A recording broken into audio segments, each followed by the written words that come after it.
What's going on, everybody? Jacob here, Miami Dolphins Syndicate. It's been a while since I've talked to you guys like this with nothing else on the screen, just mono on mono, 1v1. And in case you guys haven't noticed, a little bit of a change of angle. Had my desk previously over in that corner, but due to some moving going around, we are over here. But what we're here to talk to you guys about is, of course, as you see in the title, should the Miami Dolphins pursue one of these running backs that did not get their long-term extension that they were seeking for? That was going to be guys like Saquon Barkley, Josh Jacobs, and Tony Pollard. Three guys that are amongst the top rushers in the league. Saquon, ever since he's entered the league, has been arguably the most versatile back. Him and Christian McCaffrey can really do it all. Josh Jacobs got the rushing crown last year, and Tony Pollard really emerged in the Dallas Cowboys offense despite still getting less than 50% of the touches out of the backfield. So you have three guys that are still in their mid-20s that also have a lot to offer in the NFL. And tomorrow on the stream, we're going to talk a little bit more in depth. If you haven't tuned into any of the streams yet so far, every single Wednesday, 7 o'clock, 7 sometimes ends up being 7:15. Me and Donovan go live here on the channel. So if you haven't tuned in, it's a really fun time. Him and I usually end up yelling at each other. So tune in tomorrow for that. But just to talk about it now, after we saw yesterday the backs not end up getting signed, and I apologize if I looked a little disheveled or my background looks a little disheveled. Just got back from the gym and really didn't have a lot of time to prepare, so bear with me. But you have three guys, three very talented running backs, and we've seen how the NFL is treating running backs. So over the weekend, I think it was on Sunday, we saw Evan Ingram get a 3-year, was it 3-year, $45 million contract, somewhere in that range. Which sees him get about $14-15 million guaranteed per season. Not guaranteed, but $14 or $15 million per season over 3 years. Evan Ingram, a guy who is mostly unproven, last year had his best year of his career, and it is worth pointing out that it was his first year with a really good quarterback, and Trevor Lawrence is emerging, so it makes sense that his best year was with a really good quarterback. But somebody who has not had any sort of quality years really beforehand. He had a lot of upside, but had a lot of issues with drops earlier on in his career. The Giants let him go, and has a good season with the Jaguars. But just that one good season was enough for him to get a 3-year, $45 million contract, where you have guys like Saquon Barkley, Josh Jacobs, who are asking for virtually the same contract, maybe even a little bit less based off the reports I've seen. You have somebody who is really just 1 year of proving himself, proving his worth. The Jaguars also added another guy that they're going to be throwing the ball to in the offseason with Calvin Ridley.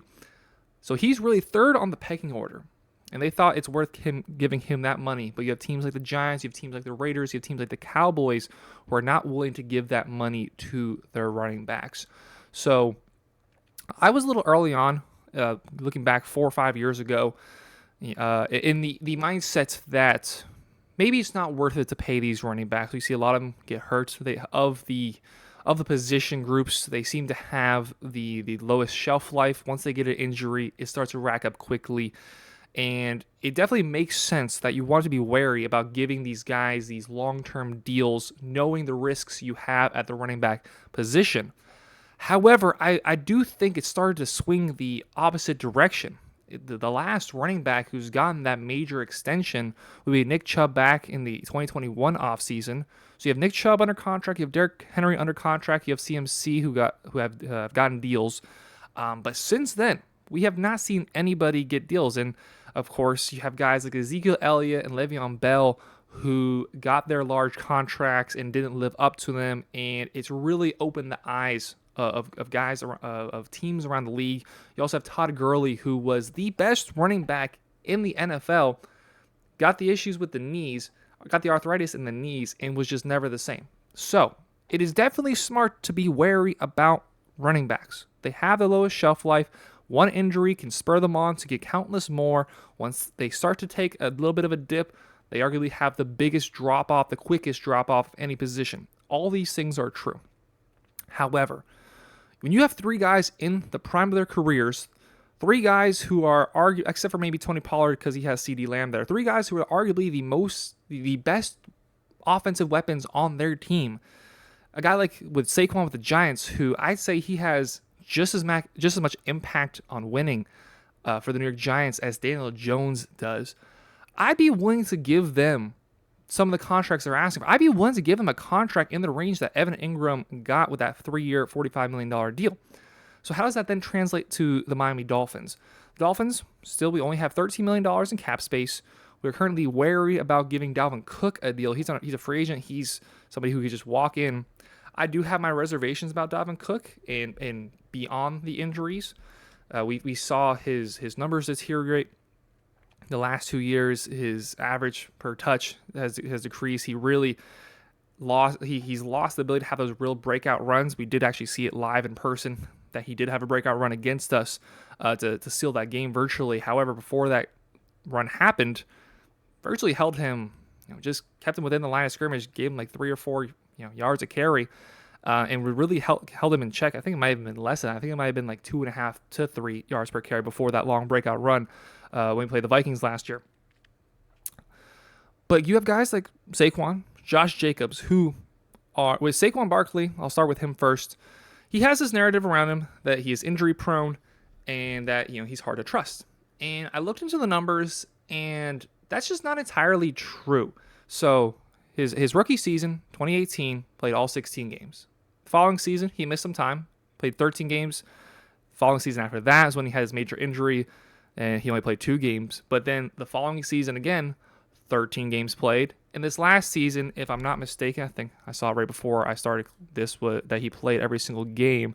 And yes, well, last year he missed a singular game in the 17-game season, played 16 games. You look at that, you look at 2 seasons where he's missed 3 games, 1 season where he missed 1 game, and then that major injury that he did sustain where he missed virtually the entire season. He is in the prime of his career. He could have the impact on the Dolphins that Christian McCaffrey had when he went over to the San Francisco 49ers, where you plug him in, you have him out there virtually every play that you can, and the defense just doesn't know what to do with him.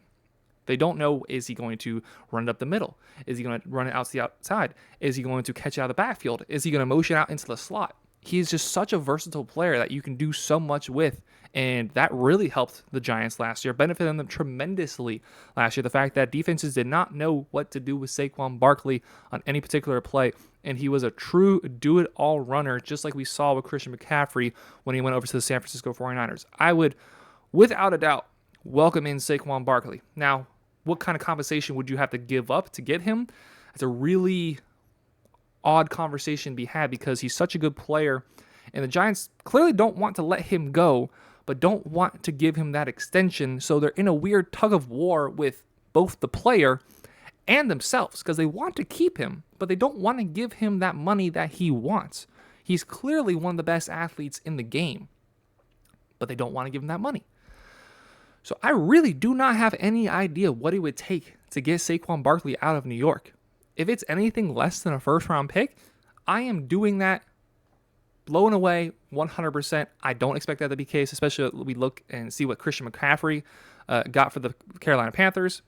Got 5, 6 picks, kind of similar to what we gave up for Tyreek Hill. I wouldn't be willing to give up a Tyreek Hill type package because, yes, at the end of the day, he is still running back, and we've still seen the value decrease on running backs over the years. We see their shelf life decrease, and it's definitely something to be wary about. But if you have to give up, a first-round pick and another pick, I would do that, and I would then be very comfortable signing him to that long-term contract. Tua has this season and then the following season, and then he has to get paid. So that means you have 2 seasons where you are very flexible in terms of what money you can dish out. Now, you don't want to go crazy, obviously. You still want to leave yourself open for the opportunity to re-sign guys like Christian Wilkins, Zach Zeeler, and guys that are just going to come about that you're going to have to pay. But on a $3 million deal, only 1 year, leaking over into, assuming Tua maintains how he played last year, hopefully stays healthy, and he ends up being the guy for the Dolphins, which, a lot of you guys might see me as anti-Tua. No, I really hope Tua's a guy, and if his injury issues start to subside and he starts playing, let's say he misses 1 game next year, or let's say he plays all 17 games, make the playoffs, and he plays exactly like he did this year, give him that contract. I'm very happy with that. He looks like he's the future guy at quarterback for the Miami Dolphins. Till he signs that contract, we are very flexible in terms of money that we can be given out. And I want to see as much talent thrown onto the field surrounding him, also on the other side of the ball, as humanly possible. I don't want $1 in cap space to be available once the season starts. I want it all to be used and to utilize Tua's rookie deal and just put as much guys out there as possible. You get Saquon Barkley in the building, give him a 3-year, say call it between $39 to $45 million contract, front load it so when Tua comes around to the end of his rookie deal, you have to potentially re-sign him. That leaves you a little more flexible when you give him that contract and you have to figure out what to do with everybody else on the team, because Jalen Waddle is going to have to get paid soon. Tyreek Hill, he's going to be coming to the end of his contract. About a year left on that. He's still going to be getting paid around $30 million a season. So there's conversation to be had once you get to that point. So Saquon Barkley, I would 100% bring over to the Miami Dolphins.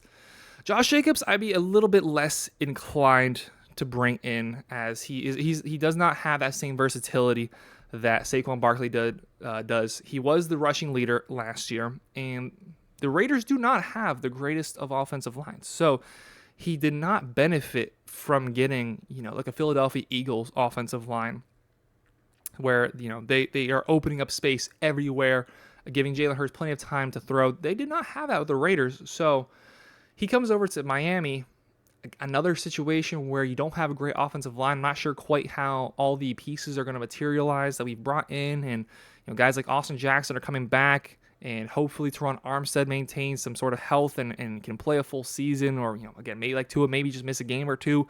Not really sure how that's going to line up.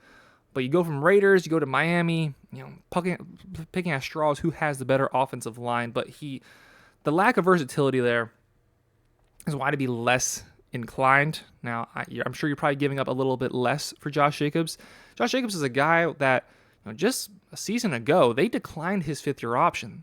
They did not want him for that 5th season. That's why they're in the situation where they're at, where they had to end up giving him the franchise tag. They had the option to extend him for the 5th year. They declined it, and it was because, it was sometimes the middle of the road, some great games. He did have some good moments in a Raiders uniform prior to last season, but he wasn't quite Derrick Henry. Derrick Henry, you know what you're getting from Derrick Henry every single play. He's handing the ball, he's just running, and you just have to try to tackle him. You don't quite have that with Josh Jacobs. Still an elite runner. Was one of the best running backs in the league last year. Or just looking at the stats, the best runner last year. With the money, pretty similar to what you have to give Saquon. If we're going to be doing that, if we're going to be giving up picks, if we're committing to a running back, I'd rather be Saquon.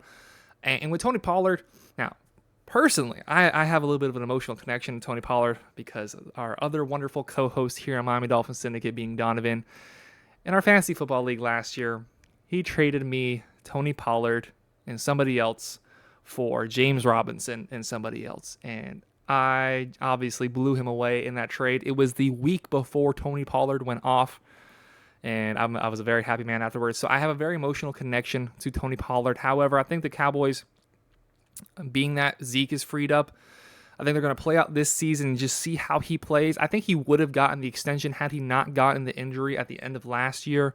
He probably would have gotten that extension. So I think they're just going to let him play out this year and then potentially give him that extension.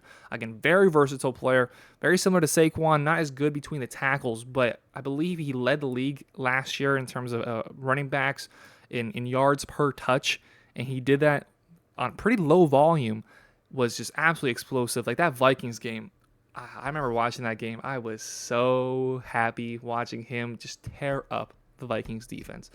So I don't think it's that likely that we end up with Tony Pollard. Between Saquon and Josh Jacobs, I'd rather have Saquon.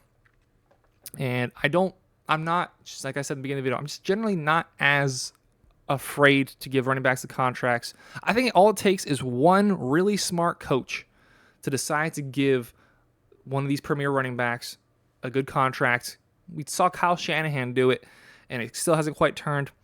I think, if maybe Andy Reid, take your pick, Sean Payton, Sean McVay. If you see another one of these smart coaches go out and get a top running back and give up assets and give up money to go get them, and it works, I think you're going to start to see the tail start to flip when it comes to the running back position.